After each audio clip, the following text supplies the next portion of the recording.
Hey gents, welcome back to my channel. If you're new to the channel, please don't forget to subscribe. And if you're an old subscriber, thank you so much for sticking with me right through the journey.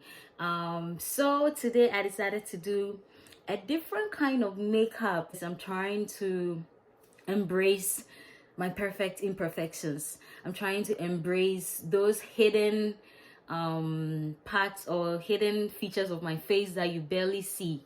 Behind that healthy skin you see on Instagram and other social media handles lies skin tags. I have tiny little skin tags that they are unnoticed, but today I decided to bring them out in my makeup to show you that whether you have skin tags, whether you're suffering from acne, no matter the kind of skin you have, you need to embrace it, you need to love it, and you need to let it out. So instead of crying every day about your acne, crying every day about your hyperpigmentation, crying every day about those imperfections on your face, why don't you embrace it and try to look at it from a positive side? So with me, I have the skin tags. Let me show you if you can see. Yeah, I think this is the biggest one. So this is one of them, and these are all tiny little freckles I said freckles, skin tags I have on my face. So behind that beautiful skin that you see on social media, that bare beautiful face that you see, I also have my own imperfections, and today I decided to bring them out, and it has given me a totally different look. I think I'm going to go with this all the time. Like anytime I do my makeup, I'll try to bring out these dark spots on my face so that you see how beautiful I am, even with those on my skin. Yes, so that's pretty much it. But today we're going to talk about the statistics. I don't know if you followed my Insta story last week. We were talking about sunscreen, and I put up a couple of questions. Some people participated and they answered some of the questions for me. So today I want to clear the wind and explain things to you so that you especially to those who participated, so that they will really understand and get to know what the sunscreen is all about. So the first question that I put up was this, and it was: the higher the SPF, the higher the protection. The number of people who participated in this quiz was 37 people, and their answer was yes.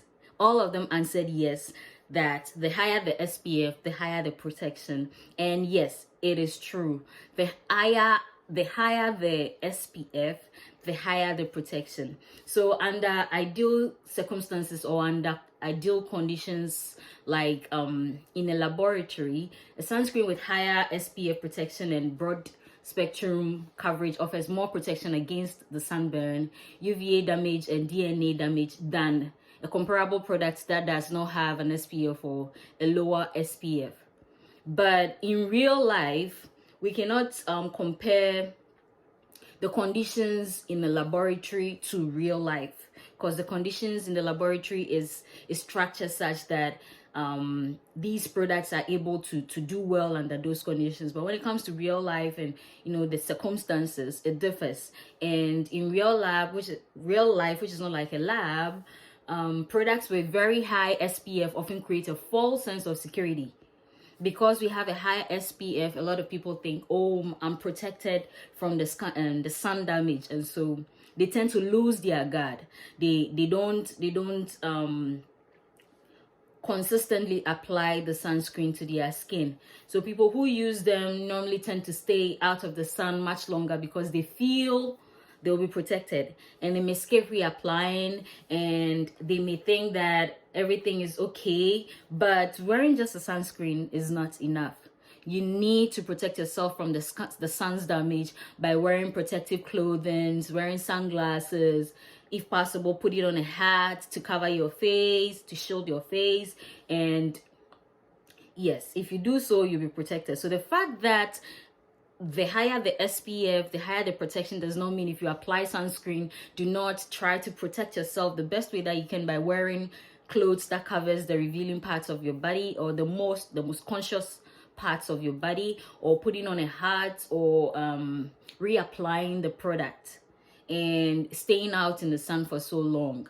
It is true that they had the SPF, they had a protection, but it doesn't mean that once you apply it, that's it. No, that's not what I'm trying to say, and that's not what it means. So don't try to defeat the purpose of a sunscreen that because you have 50, 60, 30 SPF of 50, 60, or even 30, you are much protected from the sun, and so you can stay up in the sun and then assume that nothing is going to happen to your skin. One more thing is, if you are somebody with a high risk of cancer or albinism, you should try as best as you can to use a water resistant broad spectrum sunscreen with an SPF of at least 30 or higher for an extended outdoor activity. So if you know you're going to stay out, if you're somebody with a high risk of cancer or albinism, try your possible best to stay out of the sun. Regardless the SPF, it's important to apply 30 minutes before you step out and reapply it every 2 hours or immediately after swimming or sweating. So if you're able to do all these, then I can guarantee that you'll be protected from the ultraviolet radiation. The next question was, people with dark skin do not need a sunscreen. Is it true? Yes or no? People with dark skin do not need sunscreen. Yeah, so this was a bit confusing. And with this one, 32 people participated. 20% said yes and 80% said no. So now, which is which? Yes, no, maybe so. Yes, no, maybe so. Which is which? Or maybe so. Yeah, so the answer is no. Dark skinned people still need a sunscreen. A lot of people we are still arguing about this, because some people think dark skinned people are melanated, and because of that we are protected from the ultraviolet radiation. Other people also think that no, the percentage of the ultraviolet, the melanin in our body protecting the UVA and UVB rays is not enough to fight against the sun. And if you live somewhere in West Africa, I don't know about the other parts of Africa, but if you live somewhere in West Africa, where I come from, which is Ghana, and Nigeria, Benin, Cote d'Ivoire, Togo, all those areas, you will agree with me that the kind of sun that shines these days, chale, no be small thing. Like the sun really like it hits you directly. Okay, so if you tell me that the melanin is enough to fight against this UVB or protect you against this UVB, then I think you're doing yourself more harm than good, because it is not true. It is not true. So health experts advise everyone that regardless of your skin color, use a sunscreen with an SPF of at least 30 to be protected. Although the dark skin people won't get sunburned as quickly as those who are light skinned, they will still burn, and you are susceptible to sun induced damage such as sunspots, wrinkles, and cancer. Because seriously, the kind of sun that is shining these days, I get a lot of people, friends, texting and calling me, telling me how the sun is shining, like how hot it is. So if you live in these areas and you are not protecting yourself, you are doing yourself more harm than good.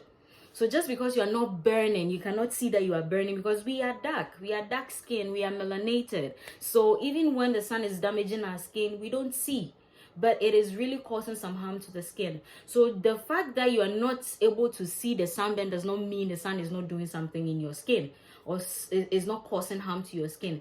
It is slowly damaging your skin with its harsh rays. The third question was, once applied, do you get protection for the whole day? And 31 people participated. 17% said yes, 83% said no. So the question is, once you apply a sunscreen, do you get protection for the whole day? Which is which, yes or no? Well, the answer is no, no, no. The best practice is to apply 30 minutes before venturing outside to allow the sunscreen to bind to your skin. And you reapply every 2 hours of exposure and immediately after swimming or excessive exercise or sweating. So it is not like a once saved, always saved thing. No. This one is once saved, every 2 hours must be saved.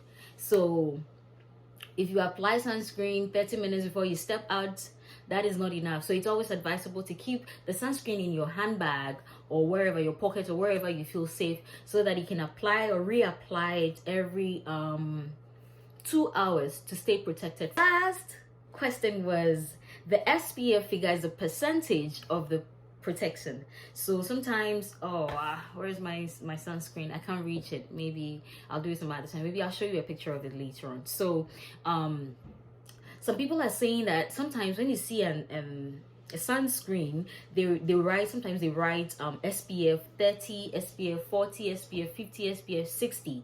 And so the question was, is it the percentage of the protection? This one to 30 people participated. 40% said yes, and 60% said no. The answer is no. The SPF figure, the number you see after the SPF is different from the percentage of protection you get. So if you see SPF of 30, it doesn't mean you are getting 30% of protection, or SPF of 50, you're getting 50% of protection. It's something totally different. Let me explain to you how it works. The SPF stands for the sun protection factor, and it refers to the theoretical amount of time you can stay in the sun without getting sunburned. So if you see SPF of 30, what it means is that you are going to stay in the sun 30 times longer than somebody who used an SPF of 15. So this is actually what it means. I also want you to understand that no sunscreen can give you 100% protection. That is why it's advised that if you are going to step out in the sun, especially those who live in temperate zones that I talked about, you should be well covered because of the rays of the sun. So it is highly recommended to people who have high risk of skin cancer, people suffering from lupus, people suffering from albinism. Yes, if you have any other skin disorder and you want to protect your skin, then you have to use a sunscreen and wear protective clothes. Not protective clothes as in any specially designed clothes, but clothes that will protect you from the sun, like wearing a hat, like wearing long sleeve dresses to cover your skin.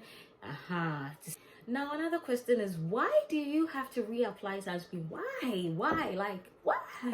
So the reason why you need to reapply sunscreen is that when you apply sunscreen to your skin, it stays on your skin for a very long time, and sometimes the sun breaks the sunscreen down, and sometimes they clump to your skin and lose its effectiveness.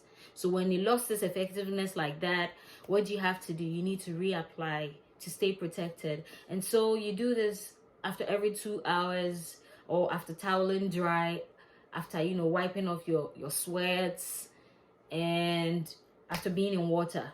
Once you sweat, or once you are in water swimming or something, you rip off the sunscreen. So when you come out of the water, you need to reapply the sunscreen. When you sweat and you wipe your face off with a towel, you automatically rip off the sunscreen. So there's a need to reapply. So that is the reason why it's always advisable to reapply after every 2 hours.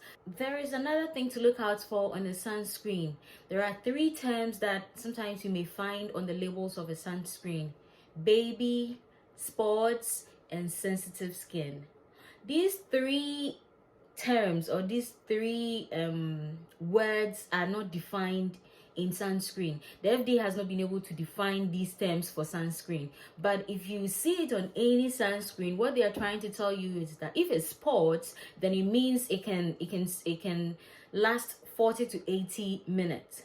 If you see baby, then it means it does not contain chemical ingredients, and so it is okay for babies to use. And if you see sensitive skin, it also means that it do not contain active ingredients in chemical sunscreen, and so it is recommended for people with sensitive skin, and